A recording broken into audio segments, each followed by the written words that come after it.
It's time for Twig, This Week in Google, episode 39, a big show as we move to Wednesday afternoon. Perfect timing. Facebook made some huge announcements this morning. We'll have the analysis with Kevin Marks, Jeff Jarvis, and Gina Trapani. This Week in Google is next. Netcasts you love. From people you trust. This is TWiT. Bandwidth for This Week in Google is provided by Cachefly, Cachefly.com. This is Twig, This Week in Google, episode 39 for April 21st, 2010. Facebook Über alles. This Week in Google is brought to you by GoToMeeting. Reduce costs, improve efficiencies, and help your company's bottom line with GoToMeeting. For your free 30-day trial, visit gotomeeting.com/twig. And by Carbonite, the leader in online backup. Back up your PC or Mac off-site securely and automatically. For a free trial offer plus 2 free months with purchase, go to carbonite.com. Offer code TWIG. It's time for Twig, This Week in Google, the show that covers Google, the cloud, and the Googleverse. Joining us right now from his home, where he's been very assiduously watching the Facebook Developer Conference keynote by Mark Zuckerberg. We've got Kevin Marks from BT, British Telecom, and Ribbit.com. Hi, Kevin. Hi there. Nice to see you all again. Thanks for joining us on short notice. I really wanted to get your thoughts on Facebook's announcements. Also here with us, for the first time, we're doing a live show now on Wednesdays, and for the first time from his office at, are you at City University? Yeah, and I have one of those lights that every 10 minutes thinks I've died and just happened. I love those.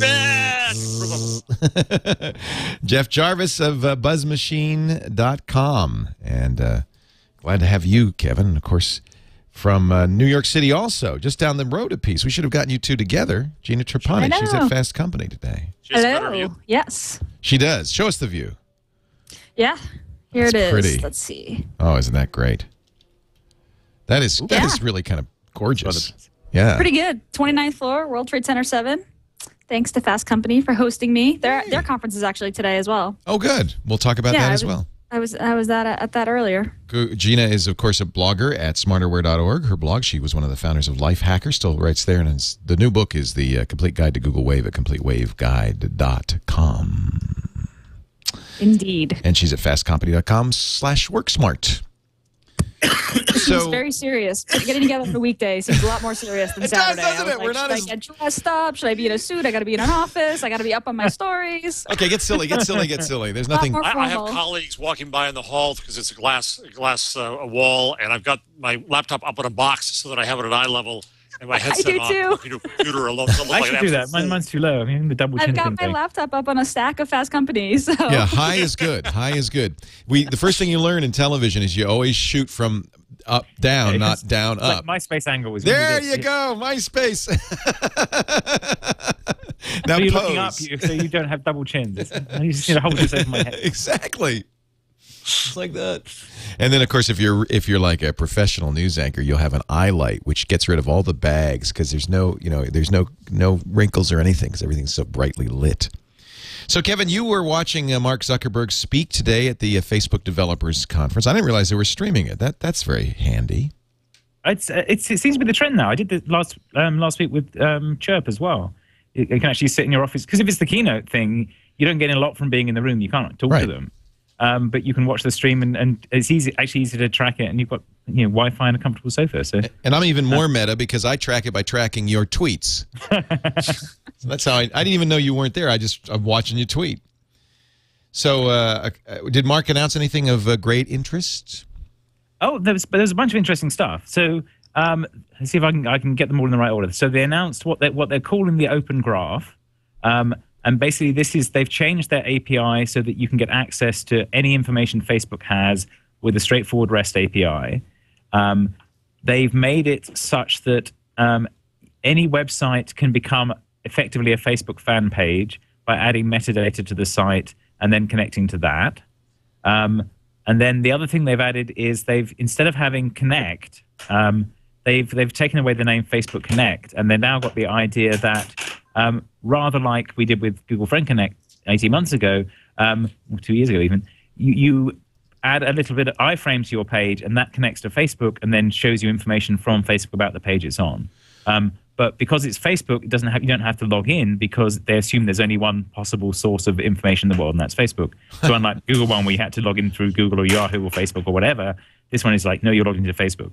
So there's a little iframe on the page that shows you if your friends have visited that page and liked it, or other information about the page that Facebook has about it. Is it a one-way street, or is that potentially a way for, I think it is, for Facebook to gather information about you and your friends? Oh, very much so. The point is that you have a little like button everywhere on the web. If you click that, then it posts a Kevin liked twig thing to your Facebook feed. The other thing they said was, rather than, they're also changing the way the profiles work. So before, the assumption was that you would fill in your profile once, and you would say what your favorite movies were and your favorite records and all that stuff. Records? Records? What are those? Your favorite music. Your favorite Classic. musical beat combos. You remember records? I still have some in the garage somewhere. So you can, before you used to have to type this in as part of your profile creation, and then they got stale and sat there forever. So the idea of now is that these likes will be a dynamic part of your profile. So when I like Twig will show up in my Facebook profile by my clicking on the Twig page. So that's actually quite a nice, a clever idea. But I'll have that's an explicit action. It's not going to be just doing it just because I go to, Sally's. You'll have to push the button, right? You'll have to push the button, but they will know that you visited that page. That's what's creepy as well, because they've loaded the iframe. And so, that was the thing we did differently with Friend Connect, was you had to log in before we captured any data about you. Whereas if you were previously logged into Facebook, you're logged into that iframe. So just by visiting the page, Facebook will know you've been there, and it'll show you information about that page. Hold on, Kevin. Let me make sure I got this straight. So if any site on the web puts up that iframe, then Facebook will know that I visited that site so long as I'm logged into Facebook. Yeah, if you haven't logged out of your Facebook. Yeah. I mean, it's the same kind of thing. They give Google crap about privacy. Yeah, really. It's the same kind of thing it's the same kind of thing that the ad servers do, right? The ad servers have a cookie on you, and they serve a page. Right, but they never publish that information. Right? There's a chance that Facebook will publish that information, and if I don't set my defaults right, and blah, blah, blah, that's there was a great post about a week ago that said that setting privacy defaults is the new programming your VCR. Right. It's a point that you made, Kevin, that it's too complex, thus we don't do it, thus the default matters. When they changed this default, just as a proof of concept on TWiT, I called my mom, who's on a Facebook, and I asked her if she knew about the privacy settings, and it confused her. She had no idea what we were talking about, nor the fact that because she never set privacy settings, her privacy had now, at this point, defaulted to none, to public, basically. Right. Well, I wonder what percentage of Facebook users never set privacy defaults. So they're doing a little dance here about what's public and what's private. So what they have is they will give you. They're trying to make more stuff public so it can be shared. They're trying to do that, but at the same time, this data that they have, you can only really get access to this so-called Open Graph API if you actually authenticate against it as a developer, so they can shut off your access again. So there's a sort of back and forth. Basically, they're getting this set of data, but I think they're designing it in such a way that, say, Google can't index it. So the likes page is a JSON structure. You have to have auth to see my likes. You can see the graph.facebook.com/KevinMarks metadata about me, but that's just the minimal metadata. If you actually want to get richer stuff, then you have to authenticate against it, which is mostly a good thing. So the site also learns data about me?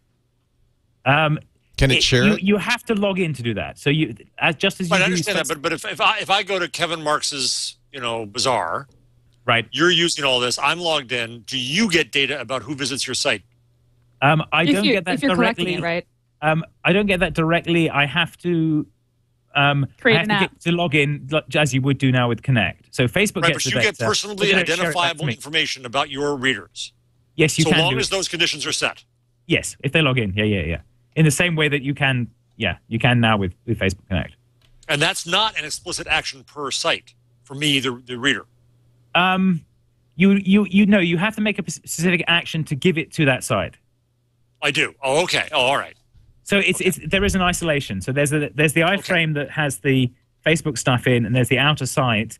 And to jump back across that boundary, you have to give permission. So again, Gina, you were saying? It's very similar to the way FriendConnect works. So that was the thing that when we designed FriendConnect, there was a separation between the two, so that the site wouldn't get stuff unless you made an action there.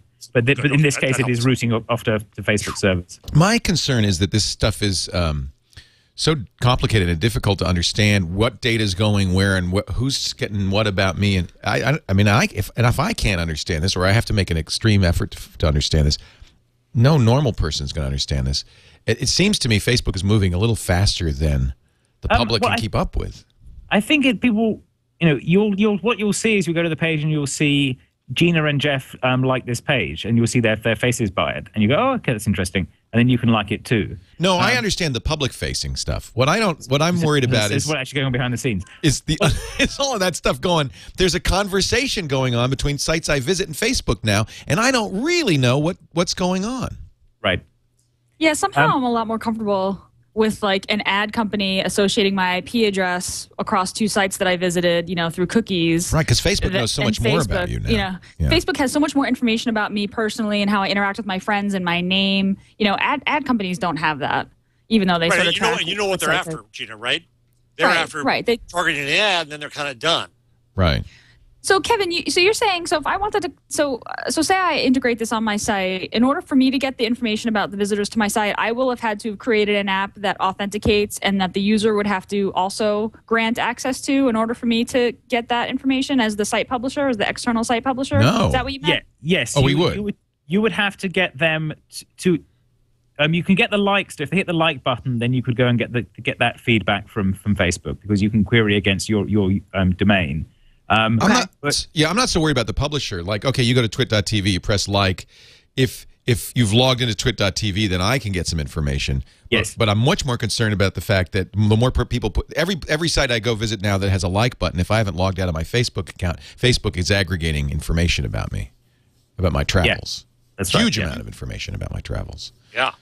And I don't really have. I'm not even opting into that particularly because I forgot that I logged into Facebook and didn't log out. I mean, I think maybe the lesson here is you should log out of Facebook every time, right? I was going to say, when's there going to be an app that sandboxes the tab that you're logged in with to Facebook in and keeps other sites from seeing it? Yeah, that's interesting. Legal reasons too, Gina. You're right. I mean, it's a discoverable thing, right? How long is Facebook going to hold on to this? What do they know versus the ISP? I could be using a library machine somewhere, but now my identity can be set and tied to me.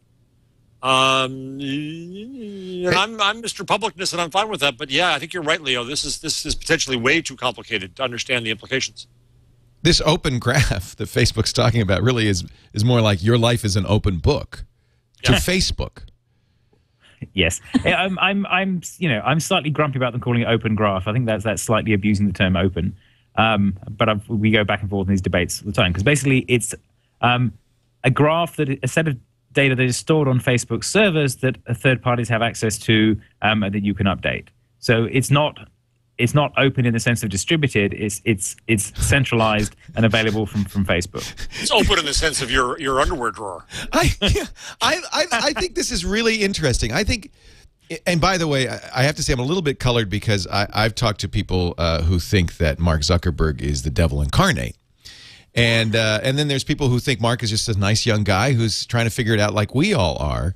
But I keep seeing Facebook make moves that it's kind of like Apple, where you can interpret it from their point of view as positive for their business, and you could put it for the user's point of view as good for you. It's good for you. You put a like button on your website, and you know what people like. Oh, isn't that nice? And I'm building he put up a social graph that says, I am friends with Chris Cox. I live in Palo Alto. I eat a lot of fried chicken. What could be wrong with that? But there's kind of this dark side to it that nobody, Facebook doesn't seem to acknowledge, I don't know. I think they're very aware of. I think in a way, it feels like they're doing something a little covert here. Well, I'm not sure. It's slightly covert in that, so somebody described it as being like Beacon. Beacon was like the Yeah. The first iteration of this, which was purely focused on commercial. Right. Now, this is trying to do that again, but actually provide some value to you. So the value to you is the kind of thing that Jeff and I have talked about before of when you're browsing the newspaper, seeing your friends' faces on the stories they've read. That's actually quite helpful and useful. And getting people to sign in to do that was a bit of effort to do. Getting them to choose which of 6 sign-ins to use was even more effort. Now we got Facebook Connect. Just use that. So Facebook is, and the other half of this is it's a pushback against the @Anywhere stuff that Twitter was launching last week. Right. To say, okay, we're the one true source of knowledge on the internet. Twitter isn't. And you don't even need to click a button to log in with us. We've already got you logged in. Look, here's the information. My concern is that this is something that even a web adept finds complex and difficult to understand, and a normal person is not going to understand at all what's going on. And Facebook, I think, is playing on the fact that this is kind of difficult. So you can easily sell it as, well, it just means you don't have to log into a site. You got a Friend Connect, Facebook Connect. It's easy. You've got the like button. It's easy. What could be wrong with that? In the name of making it easy to use, they're busy in the background collecting data because no one understands how to opt out or opt in or what's going on in the background. I mean, it does seem like they're doing a lot in the background, because it's easier. Well, it also bugs me that they're using all these nice open web APIs for seemingly malign data gathering techniques. What is the benefit to the consumer or to the user? What's the sell on that of why this is good for me? So what's good for you is that when you browse the web, you can see the stuff your friends like. You can see their comments on it from the activity streams. You can get recommendations of other stuff to look at based on that. So they're doing the sort of graph analysis stuff that lots of people are doing, but bringing that out to the rest of the web. So that's a valuable thing. I did the Friend Connect demos of that last year, and we were playing with that stuff. And if you can get people to log into it, that works quite nicely. Being able to if you have a site that has a lot of separate pages, a newspaper site is a great example. Knowing which stories your friends read is really useful. Which ones they recommend and correlating by that. So they're doing that stuff and doing that fairly nicely. But the challenge is they're doing it in a way that is assumes that you want to be logged into it. But then Brett Taylor comes up on stage and says something that sent a little bit of a chill down my spine. He said, a user should be able to show up and, never having visited the site before, have the site personalized for them based on their social preferences. Yes. Holy Grail. Now, some users are going to go, hey, that's great. The New York Times knows that I'm interested in stories about this, this, and this, and I've never been here before. Isn't that wonderful? But in my mind, I start to think about, well, wait a minute. What's the process that made that possible? Wouldn't Google love to do that? Gina? Yeah, I mean, so you go to the New York Times. First of all, I think there's a lot of value in going to a webpage and seeing your friends' faces on it and names. They've been here and they liked it. I agree with Kevin. There's a lot of value in that. So I go to the New York Times and I can see all the articles that my friends have posted to their Facebook walls in the past hour. I have a friend of mine who always he's my New York Times editor. He picks out all the good articles that I would care about, and I see them on his wall. So I would see them on NewYorkTimes.com. There's a lot of value to that, but it's also a little freaky as well. Creepy. I mean, I think people will see that and be like, oh, There's also social pressure to use this. So as a content creator, there's a huge amount of pressure on me to put a like button on everything. I've been co-opted by this. To put Facebook's like button on. So the New York Times has Times People, which no one uses, but they try to build this on the Times site. So this makes, the fight here is not only who owns your identity, right? Who has the identity online, and then also now who has this relationship machine. And media companies and retailers and so on hate somebody disintermediating the relationship, but that's exactly what Facebook is doing under the guise of saying, no, we're improving the relationship here, but Facebook owns that data. Yeah.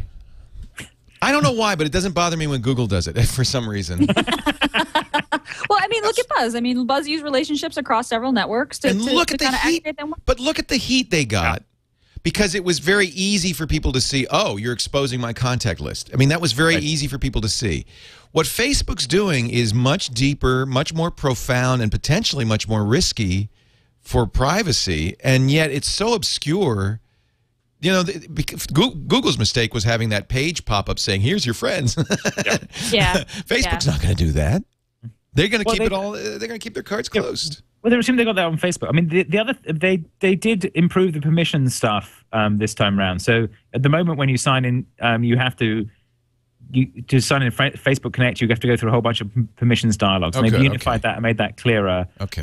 They've cleaned up the API so that this new API is the same thing you use whether you're developing an app on their site or you're developing it remotely. So they've done the actual look at the API cleanup they've done is rather nice, and the permissions are more granular now. So when you sign into the site, we sign in with an app, it will say, I want to see your photographs and this and this and this. It doesn't just give you a whole bunch of them by default. So that's in theory that should be better. I haven't actually explored that yet, but that sounds like an improvement over what you have to do at the moment. So there's, they seem to be thinking some of this stuff through quite nicely, but the other bits of it are sort of annoying me a bit. The other thing that they've done is they've done the bit that I was getting grumpy about was the way they want you to mark up their page. They say you can add metadata to your web page and then we can make sense of your page and put it into Facebook, but it's their own namespace in meta tags in the head. It's not using microformats for HCard or rel friend links or anything that already exists. They basically made up their own thing and said put this extra stuff there as well. So they're trying to get you to explicitly remark up your web in their language so that they can make sense of it and not reuse the stuff that everyone else is using. So that sucks. now other people will be able to pass that markup too. But the other thing that Zuckerberg kept saying, which was really which was why my tweets were really grumpy about it, was he was saying. The web is linked together, but what we need is social connections between people on the web. And that's what we want to add to the web, because the web doesn't have this. And it was like, okay, I know you're selling this, but Jesus Christ, haven't been paying attention. That is the web. The web, the links on, it says, wouldn't it be great if you could link things together? I said, well, we can link together. They're called links. They've been in the web for 20 years. That's actually what the web is. The web is made of links, but they're basically saying they want the links to exist on their site, on their service. That's the key. That's the we want to own the web. This graph belongs to them. This is to me what seems to be happening is, it's scary because Facebook has so much, 400 million users, has so much power, 400 million, many of whom are not sophisticated in the least. It seems to be a huge power grab. Now, it's interesting because it may stimulate kind of a backlash. Rick Boucher, who's a Democrat from Virginia, is talking about legislation, he has been for a while, in Congress that would allow, basically would require opt-in for the privacy rules for, and Google, by the way, says, that's a terrible idea. Well, we also have privacy czars in a half dozen countries, Canada and various in Europe, that sent this letter to Google yesterday. Right. Yeah. That's, I think, fairly scary because my talk in Germany that I'll be putting up later tonight, the German paradox about privacy and publicness and penises, is arguing that when they go after things like Street View in public, they're robbing from the public. Yeah, we talked about that on Sunday, but see, I don't buy that so much. Well, but now you have these people saying that we're going to try to restrict you, Google, from taking pictures in public, but nobody else. And they even complained about Google putting out a beta. Oh, please. And basically saying, no, because this assumption from the old world is, no, you should put out this product absolutely fully baked, fully thought out, perfect. Or else, because it's not a car they're putting out, it's just chat. We're going to talk more about this and all the other subjects, but right now I want to mention a word from our sponsor, as they say. GoToMeeting is an online meeting service that is just the best. In fact, I just did a GoToMeeting. I was so cool on my iPad. They have a free little app. So I was going to get shown some software. So the folks said, okay, go to GoToMeeting. They gave me the ID. I didn't even know this. They can hear me because I have a speaker on my iPad, and I can hear a mic and a speaker. I didn't even need to use the phone for this meeting. I just needed the. I could sit out on the bench with the Wi-Fi and have a meeting. It is amazing. GoToMeeting means you don't have to travel as much. You could get the job done without going across town or out of the country. If you've not tried GoToMeeting, I want you to try it free right now. You probably have tried other meeting software, and I don't want you to get scared away, because that other stuff is not as easy to use, not as easy to configure. GoToMeeting is very simple. In fact, if you go right now to gotomeeting.com/twig, GOTO meeting.com/twig, you can just sign up for 30 days free, no cost or obligation. and see how you'll have it installed within a second. I mean, it takes about 20 seconds to download, and you're done. No firewall, port forwarding, or DMZing, or configuring. You don't have to call the IT. It just works. You will cut costs by eliminating travel. You'll improve communications with the people you work with. You'll work smarter. You work more efficiently. For product reviews, that's what we were doing, by the way, as a product reviews. For sales presentations, by the way, we use it all the time for that. Training sessions, collaboration, just taking a conference call and making it more engaging. GoToMeeting, it's the best. Go to gotomeeting.com/TWIG this week in Google, TWIG, and try it free for 30 days right now. We thank the folks at Citrix for making this show possible. We appreciate it. So Boucher says consumers should be able to opt out of first-party use of the information and for its use by third parties or subsidiaries. Consumers should be able to opt in to use the information by third parties for those parties' own marketing purposes. They should have the choice. Google says, there's a position paper that just came out, they call this opt-in dystopia. Yeah. Environments in which cumbersome opt-in requirements could discourage users from engaging socially on useful sites, could push service providers to over-collect user data at the point of consent, and could turn the net into, quote, landscapes of walled gardens in which consumers are reluctant and even afraid to explore new services. Amen. Yeah, what's wrong with that? It puts up so many walls and cuts us off. The connection They between say, the internet. here's the quote, opt-in, this is from the Google position paper, opt-in is a rhetorical straw man that cannot really be implemented by regulatory policies without creating a number of unintended side effects, many of which are suboptimal for individual privacy. Is that And true? the economics of the web. Well, the issue is, I can see what they're getting at there, which is you don't want to have to fill in a form on every damn site you go to. That's kind of where we are at the moment. No, but Facebook will fix that. Facebook will fix that, true. But that's, what I've been trying to do with a bunch of other people is to try and do this in a way that doesn't involve having it in one place, but having it in a place of your choosing, right? Yes. Not one giant database that is then subject to, That's a good idea. So I create a set of privacy policies that are my personal privacy policies. Well, you could host your personal information on your own site. It could be, it could be an open ID kind of a thing. Here it is. Yeah. That's the idea of WebFinger. WebFinger is, here's my address. You look the address up, and then it can derive the rest of this stuff from that. I've been meaning to ask you about WebFinger. I love that idea. I remember the old Finger protocol. It was such a great idea. We used to use it all the time. Well, so we got OpenID. So OpenID proves I own a URL. Right. And that's basically all OpenID does. But what that means is once I've got a URL, I can go to that URL and fetch the web page there and look for links from that and look at it for information. So you can get information and endpoints and so on. I can have an XFN. You can have an XFN link. You can have an HCard. You can have links to API endpoints to get more data. Right. So once you've got a URL, that's a powerful thing. What you have with the problem you have is with login is that people don't tend to use URLs to log in. So the WebFinger idea is you use an email address, and then we have a set of rules to get from an email address to a URL where you can get that information. So it's a way of logging in with an email address, and it will then do the OpenID or OAuth or whatever it is from that. So that's the goal of it. That's the way to do it.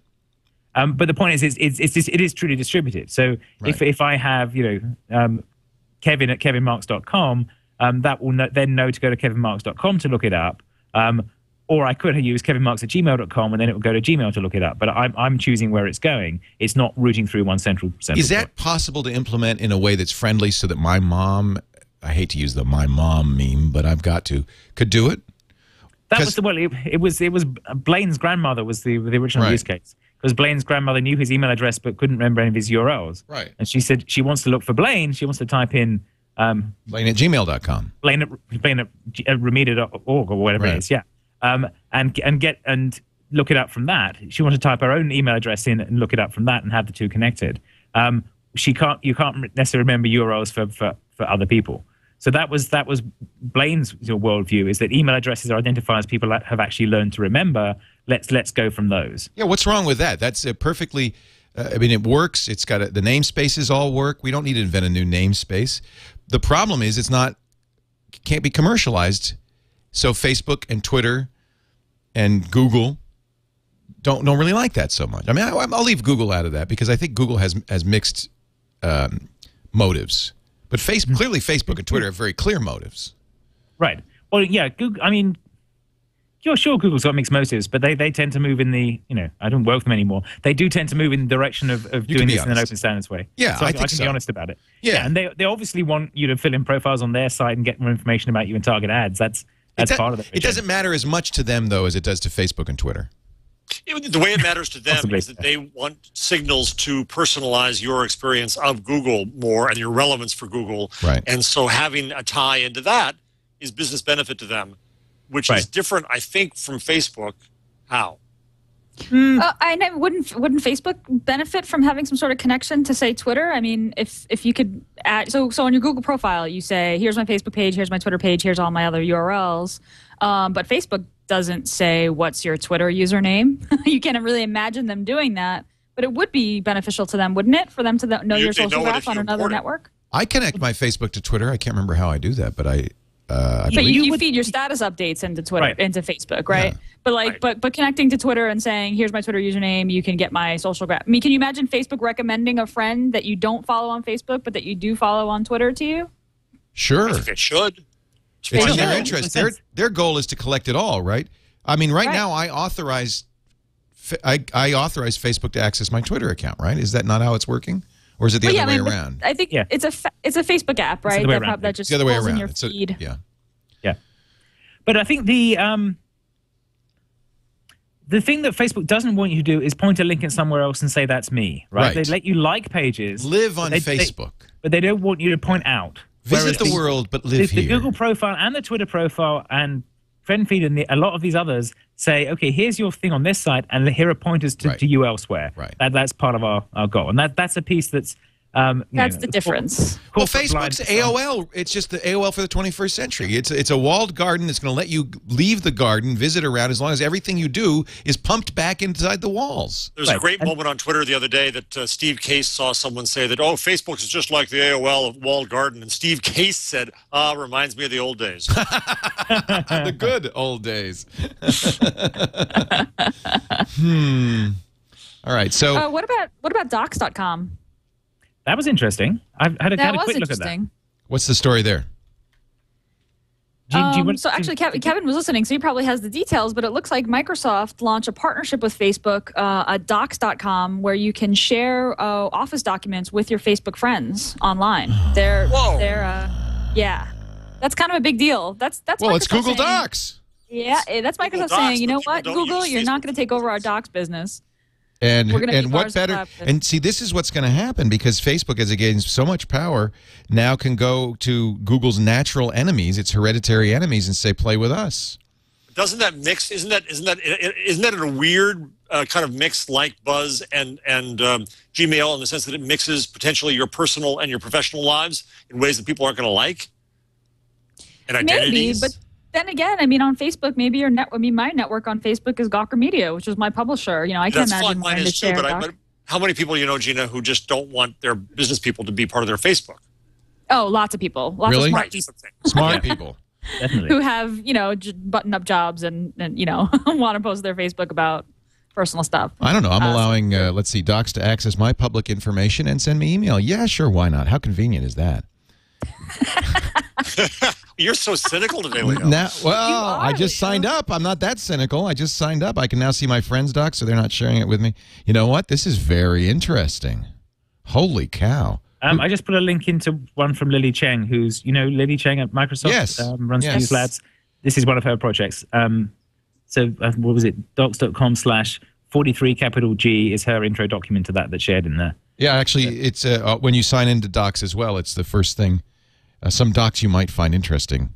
Introducing this docs exploration exposes yet another facet of Ray Ozzy's broad. Here's Ray Ozzy's got a PowerPoint. broad and long-held vision of social productivity. I like social productivity. That's how to be the most dull friend in the world, sharing PowerPoints with your friends. Who can imagine that except Microsoft as something friendly and social? Come on, that's like not only that, I have to update Silverlight. Damn it. All right. I just did that. I just had to do that on my Mac. I was like, I hope this I think this is really a shot across the back. New approval dialogue, and it doesn't let me uncheck things. Oh, you didn't want to uncheck those. It's like you didn't want to revoke dialogue. Yeah, no. Yes, you can get my email address and stuff. I don't want you to post stuff to my wall. Can I turn that one off, please? No. And it won't let me do that. No. It's an all or nothing, Doc. So it is a fail. This is the Wednesday Leo. You never saw this before, Gina. I was going to say the Saturday Leo is usually much more relaxed. I'm exhausted by then. I still have some spunk left in me. Yeah, I was going to say a little fire in the belly. No, I mean I've actually always been a little bit worried about much. I don't know why, and I'm willing to be talked down on this, but much more worried about what Facebook's intentions are than what Google's intentions are. And I think it's very not at all surprising to see that this confirms my suspicions with Microsoft doing a deal with Facebook. You're going to see, it's just a matter of time before Apple does a deal with Facebook, right? Maybe not. Maybe they're the third leg of the stool. I think you're right, Leo, the third leg. Yeah. Sorry, Gina. No, I was going to say, I mean, it feels like Facebook doesn't really even try not to be evil. Right. They don't care. They, right. Their attitude is, go ahead. Are we evil? Figure it out. Right. What do you? Yeah, I think you're right. Evil? Come Us? on in and check us out. I don't know. We could be. I had a different theory at one time where when the news feed started and everybody went ballistic, the truth is that Zuckerberg was right. The news feed had value. He just announced it wrong. Right? Then came the ad program. And it did make sense, but he announced it wrong and had to kill it. Right. And he just put stuff out there. It's just he's just a young guy who's got great ideas and he throws stuff up against the wall. Let's see what sticks. Yeah. Let's see what we can fool you with, I'm starting to think. Let's see if we can sneak this one by you. And now it's gotten so convoluted that only somebody like Kevin Marks, who's an expert in web APIs, even can begin to understand what's going on. The implications of it all. Well, that's the point. I mean, Zuckerberg was using the word magic in his keyword. It's magic. He's picked up the Jobs thing there of like, and here's Brett Taylor to explain how this magic works. And it's like, you don't need to know. But that's the point. I mean, for most people, it is magical thinking. It is like suddenly, magically, my friends are here at the New York Times reading the paper with me.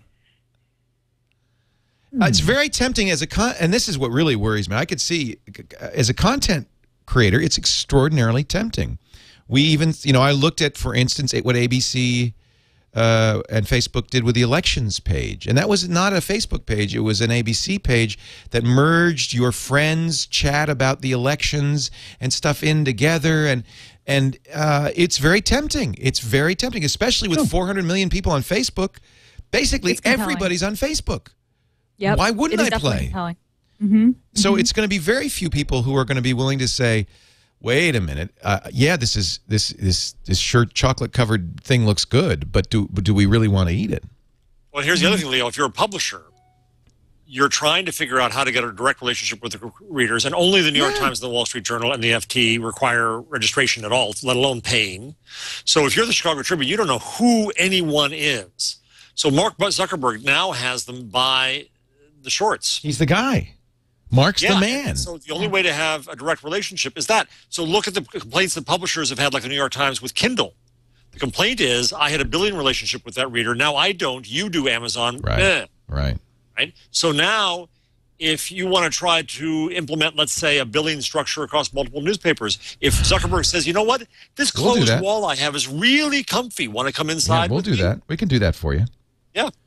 Well, this is all about wall building. The app world that I keep complaining about, you keep ignoring because I'm full of crap, but fine. I think is a walled issue, and now Facebook is a walling issue. It's walled versus open is really, and then we have these privacy bozos, and all kind and China and Google putting out. We'll talk about later. The censorship. There's a lot of wall building going on. Well, the other thing that Google published yesterday was here's the count of requests we've had from different governments and blocking things. Yeah, I thought that was interesting. That was very interesting to see, especially as I was looking at per capita, and that meant the UK was way in the lead, which obviously makes me nervous, given the laws they just passed there. So that's Yeah, I think that's for them. That's a very effective counter to the privacy stuff from the government, is to say, okay, here's all this stuff that you're trying to do, because there's this weird asymmetry in privacy. I think this plays to Jeff's point a bit, which is they're all very worried about Google Street View because they can see what's going on, but they're not worried about the CCTV cameras that cover the entire country that are being recorded by private individuals and shared with their friends and being used to zoom in and harass people. Because they can't see that, and there's this weird assumption of symmetry that we have, because we assume if I can see you, you can see me. That Google is trying to say, okay, we found this thing in public, we're going to make it public for you too. And this Facebook move is a bit like that as well. They said, okay, we've gathered this graph data, you can now read the graph data, which is a good move in that direction. But what we're seeing from the governments is how dare you gather this information? But at the same time, they're subpoenaing them and saying, give us all the information you've got. The geolocation one is the best example for me. This is where at the moment the phone company and the police know where you are, but your friends don't. And that's the thing that we've just started changing. And people are going, oh no, people can find out where you are. It's like, well, people have already been able to find out where you are and been able to abuse that. The difference is that now you can find out where you are and you can decide who to share that with. And we need to sort of move it back to that conversation rather than the should we ban this conversation. We need to take a break, and there is some other stuff to talk about, and we do have to get Jeff out of here in a few minutes. So let's. I hate to move on. This is such an interesting, and I think I'm fine for a while. Let's keep it's an important conversation. I have to say. Really there are some other things that Facebook announced. For instance, no longer 24 hours limit on the caching of Facebook data, which I think is great. Because that was a bizarre kind of limitation that was imposing. And they also added webhooks that'll update you, so you can say, "Tell me when this profile exchange changes," and it'll call you back. So that's awesome. So those two go together quite nicely. So rather than having to poll them all the time and saying, "Has this stuff changed?" Right. You can register and say, "Call me when this changes." So those two very handy. Smart. The actual API they've done, Brett has done a lovely job there. If you go and read the new API. More spun sugar around the little jail. Little gingerbread around the house. Come on in, kids. The oven's warm. The oven's warm. I'm telling you, I'm very nervous about all of this. And it's a juggernaut. I mean, this thing is that's what really scares me. If Facebook were the size of even Twitter, I wouldn't worry so much. But it's massive. You're watching This Week in Google, a great cast. Kevin Marks, Gina Trapani, Jeff Jarvis talking about Facebook's F8 conference and more. But I need to interrupt because I forgot to say something about Carbonite.com, and I want to get this in here. Carbonite is backup done right. Carbonite, CARBONITE.com, combines the two things that are most important with backup. It's automatic, so you don't have to remember it. You don't have to think about it. It just does it. And it's off-site. I still encourage people to make local backups. That's fine. It's always good to have multiple copies of everything. But what if the worst happens and somebody breaks in and steals a computer and your backup? Or the house burns down, the office burns down. Then you've got nothing. So you've got to have really 2 copies, I say 3 copies of everything. Your existing internal drive, an external backup drive, and Carbonite, off-site backup. Carbonite's just great for your peace of mind. You can look at your Carbonite files, see that they're there. You can check them with an iPhone application or from any computer you can get online. You can restore easily with just a click of the mouse. And Carbonite is unlimited backup for all those personal documents on your internal drive. Everything that's there for one low flat rate, $5, actually less than $5 a month, $55 a year. Try it free for 15 days just to get an idea of what Carbonite can do for you. Of course, you have to have high-speed internet to make this work. And it will take a little time for that first backup, depending on how fast your internet connection is and how much data you have. But once it's there, the trickle-up backups in the background always going on without slowing down your system. So you're always up to date. Try it right now. 15 days free. You don't even need a credit card. All you need is this, TWIG.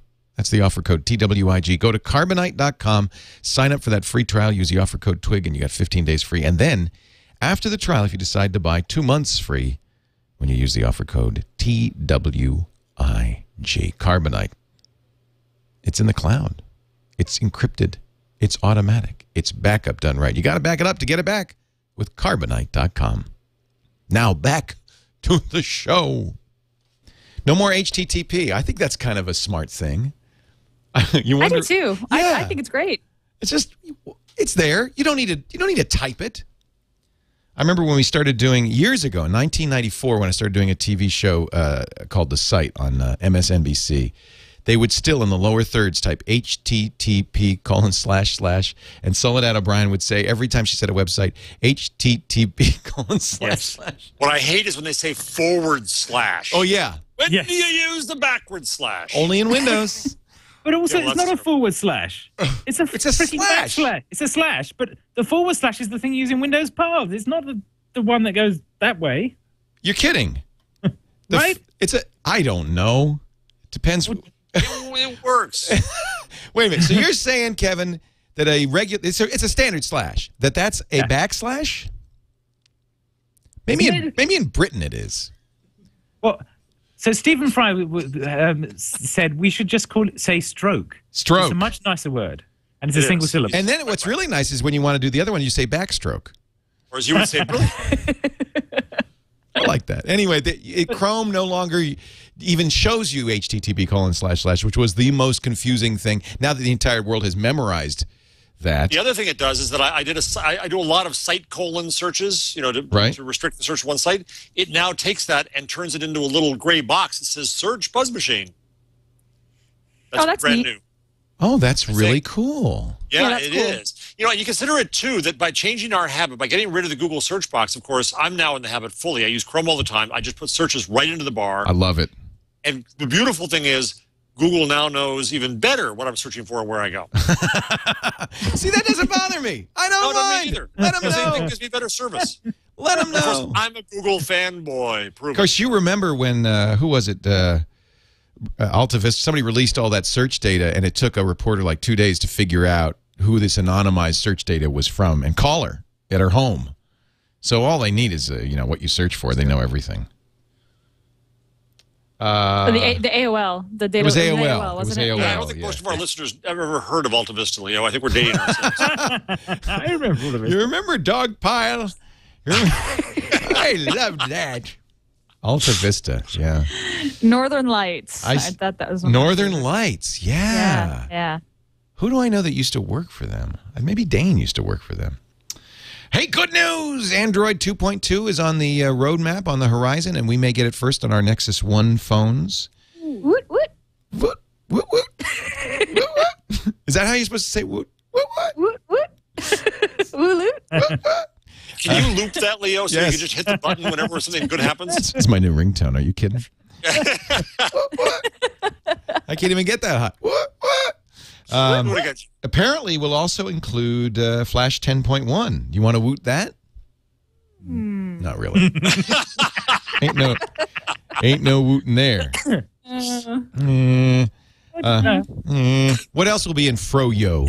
You must know some stuff, Gina. You're like a developer inside developer. I don't know. I don't know what else is going to be in Froyo. All I know is that it's going to be called Froyo. I'm really excited that it's coming down to the Nexus 1. Yay. My latest Android thing is the Incredible, which looks quite incredible. Oh, don't you want that on Verizon? You were talking about that yeah. show. It's an HTC, and it's kind of I think it's HTC's response to the Nexus 1. It's like, well, that was nice, Google. But what about this? But what about this? And we're just going to pick a really good adjective and name it that. It's incredible. So the only thing I'm worried about is instead of the ball, which by the way, apparently in new Android 2.2, the rumors are will be multicolored now. Your Nexus 1 will suddenly do the color thing it was supposed to do. So which Cyanogen ROM does now. Right. Right. And so like you could have a blue for SMS notification and red for a Google Talk notification or whatever.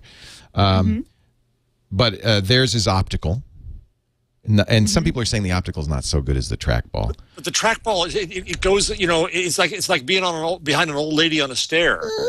I hate the trackball in the Nexus 1. With a walker. Not that I have anything against old ladies on stairs. I'm sorry. With walkers. And then 8-megapixel camera. Will it be front? Yeah. Will there be a front-facing camera too, Gina? Because that's the iPhone. I think that's is going to have. That's the iPhone. iPhone's going to have a front-facing camera, That's the iPhone. which no one will be able to use. I have a Nokia N900 with a front-facing camera. You can't call anybody because nobody else has that. You have to use Fring. So maybe when everybody has it on their iPhone, it'll. I can use it to be on Twig. You could. Yeah. You could walk around with that. Yeah. Which have they picked a carrier for the Incredible? Yeah, it's Verizon. Right. It's definitely Verizon. Another thumbs up, right? It's Verizon. That'll be available soon.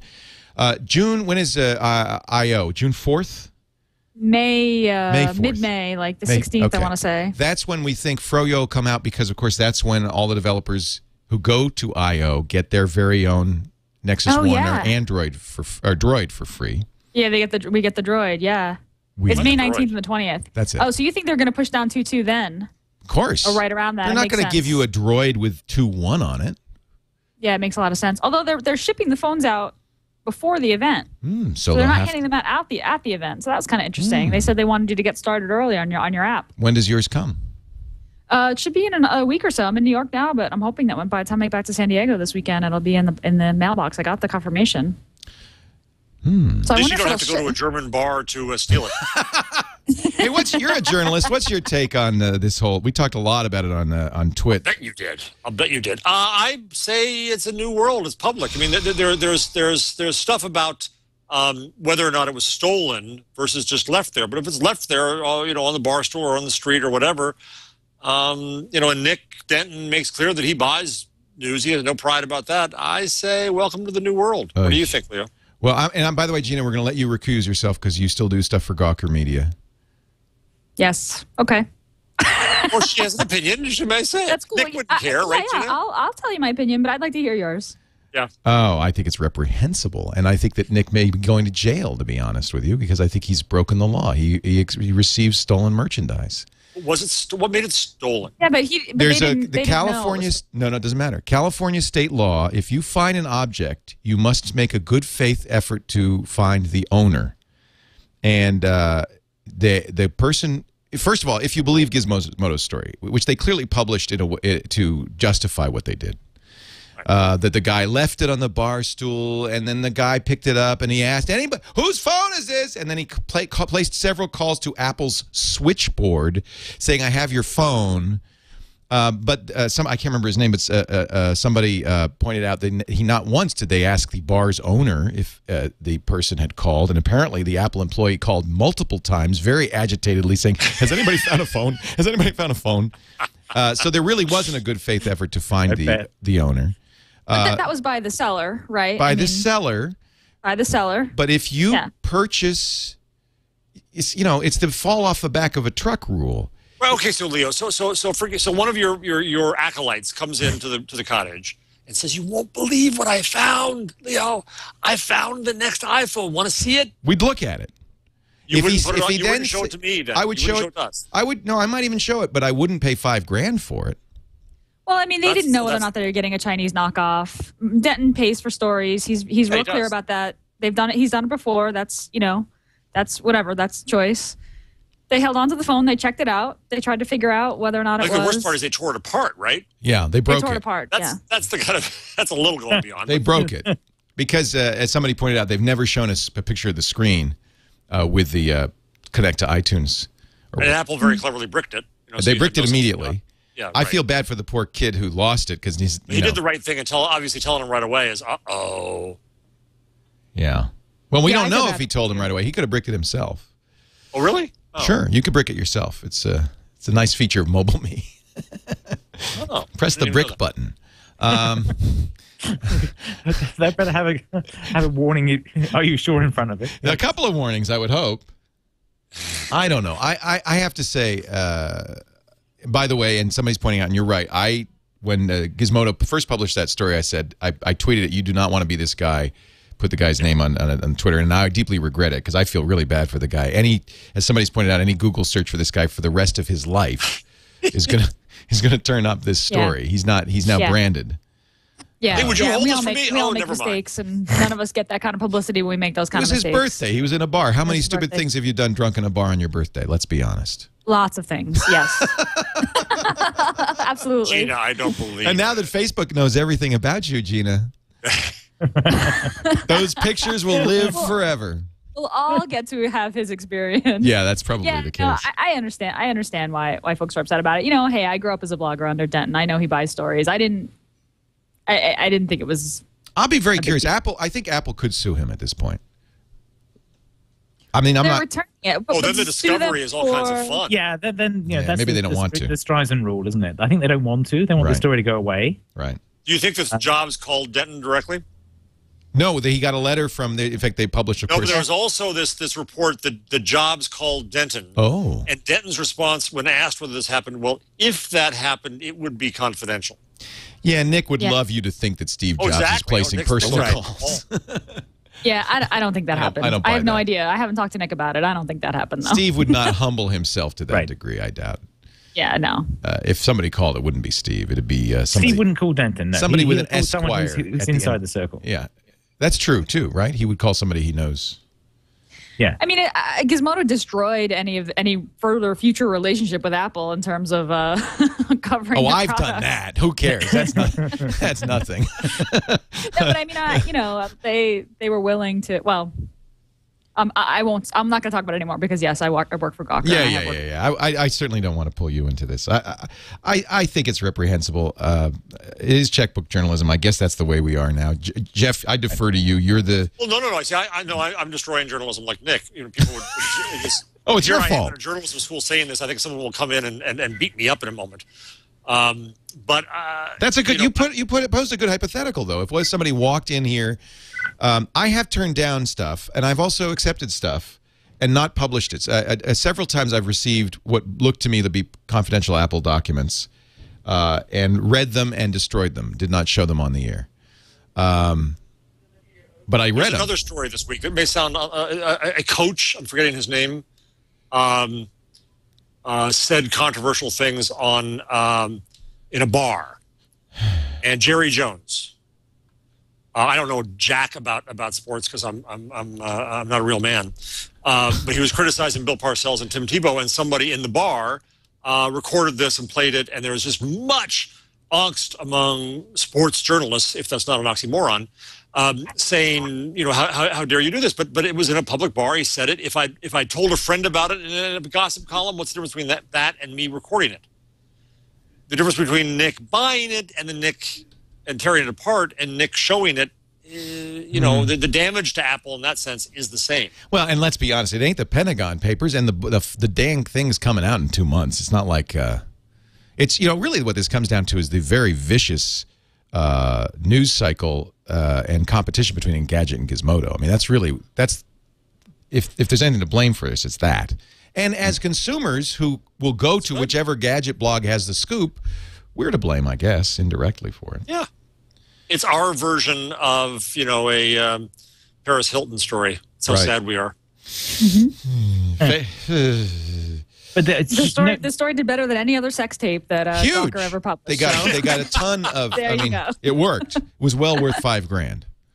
There you Oh, go. God, yeah. I don't know if it's worth And the publishing. jail nobody's time. buying into the this was leaked by Apple nonsense, are they? Because Oh, that's God, clearly no. And you rubbish. worked for Apple. You know better than anyone that that's not so. That's, well, it doesn't make any sense at all. The point about it, this information coming out can only damage sales of the current iPhone. So Apple keeps that close to their chest beyond anything. And the other thing is that they make more than one prototype. Just because this one has those features in it, if it's a prototype, there may be another one out there that has a different set of features in it. Apple will build a bunch of these different ones before they decide which one to manufacture. Why And there'll be wouldn't Apple variations just of say has that? what. Say again? I didn't understand why they didn't just say that. Say, oh yeah, we got 20 of them. Ha ha ha! You found one. BF. They just want this to go away. They want people. They to don't want stop to even talking talk about it. Yeah. because if it escapes out of our geeky little world who know there's a new iPhone coming to the mainstream and it hurts sales, that costs them real money. By the way, Jeff, I loved what you said about stop being an audience and start being participants. I thought that was so right on. You are the crazy homeless guy who turns out to be right. That's a TWiT reference. somebody tweeted that. But I think that's exactly right on, and I love that. This was a speech that you gave where? TEDx New York, NYED. And, you know, I made fun of the form of TED lectures, thus making fun of the form of education lectures. Yes. And I'll keep the language clear here, but I started off with some potty mouth. Well, you can watch it. It's on YouTube. The End of the Age of Content. And I'll put up another one tonight. My German thing I'm putting up tonight in video. Is it in German? No, actually, the first two sentences are, but then transfers from bad German to bad English. One of which is your native tongue. We won't say which. Yes. I always say I'm an American who speaks like an American, 1.1 languages. What was it? Churchill has said Britain and America are two countries separated by a common language. Right. Yes. Let's get to our tip. We don't have to do a tip number and a tool. We've used up our time well enough. And I'm still on. If you want 10 more minutes, I'm good. Okay. Well, then we'll do a tip from Gina if you've got one. That means I got to find a number now. You got nobody has anything. Okay, never mind. We should. I should mention that we were going to do a. Well, it's my fault because we were going to do a call-in only show, and then F8 happened. I had forgotten about the Facebook conference. Kevin Marks very kindly at the very last minute agreed to come on, and I thought that this was such a good conversation. I did not want to not have this, but we will do a. Maybe we'll do a call-in show on next week. But I would love to do a call-in show with all of you. We spent so much time on. If I may extend this for just a moment. On the one aspect of Facebook, and you at the beginning of the show went through the other aspect. Are you missing anything major from implications of Facebook moves? But that was the thing. The key thing they were pushing was that with these changes, the implications for me was this. Some of it was disappointing in that they seem to, some of it's good, and they've gone to OAuth, they've gone to JSON, they've got a bunch of open standard stuff there. But they very much for the markup the web stuff. They haven't gone with microformats. They haven't gone with existing stuff. They've said, "Here's our own markup. Put it in the head. Shoot. It's our own stuff." That really stinks. Is it FML or is it? It's meta tags. It's meta. So it's still XML. It's yeah. Okay. It's XML. So they had an opportunity to promote a standard and they totally didn't do it. That's sad. Some of the schema is there an overlap, but I was disappointed they didn't pick up the activity stream stuff or use the activity streams community where we've been trying to define this stuff in a collective way. To drive that. So it's very much we've decided what the schema of the world looks like, and here it is. Turns out Chris Messina should have taken a job at Facebook, not Google. Yeah. They could have used him. I think that's quite fair. I think that the guys who've been doing the open stuff, they have been doing good work. And I know Monica just joined there and has been working on this stuff, and I'm sure she'll help to bring that stuff. Monica Keller, that is, will help to bring this stuff back to the open standards that the rest of us are working with. She's been a big proponent of those. I think there seems to be a lot of Brett Taylor in this, and a lot of that is good influence. Yeah, Brett's great. The API is now much cleaner and much more sensible than it was before. If you actually compare the API they've got now, it's much closer to the sort of cleanliness of the Friendfeed API than the sort of accumulated craft of the previous Facebook API. But at the same time, it's still we've decided what the parameters that define the world are, and here they are. Brett, we should say, was a co-founder of Friendfeed and CEO, and along with Paul Buchheit, yes, the big acquisition of Friendfeed was really about these guys. And now it's clear that they're not there to develop Friendfeed, but they've brought their good work to Facebook, so that's great. Yeah. Mark Zuckerberg said, "The web is at an important turning point." He says, the default has been most things aren't social and don't use a real identity. Facebook is looking to change that. He also said that when he was a kid, he remembers thinking, man, the world could be a lot better, and we can make it that way. So I feel better about the whole thing now. What is that, Doctor Who? What are you watching, Doctor Who? That's my phone ringing, so I'm trying to stop ringing. We're going to let you take that call. KevinMarksRibbit.com, RIBBIT.com. It's great to have you on. Thank you for doing this on such short notice. Really good to have your comments on all of this.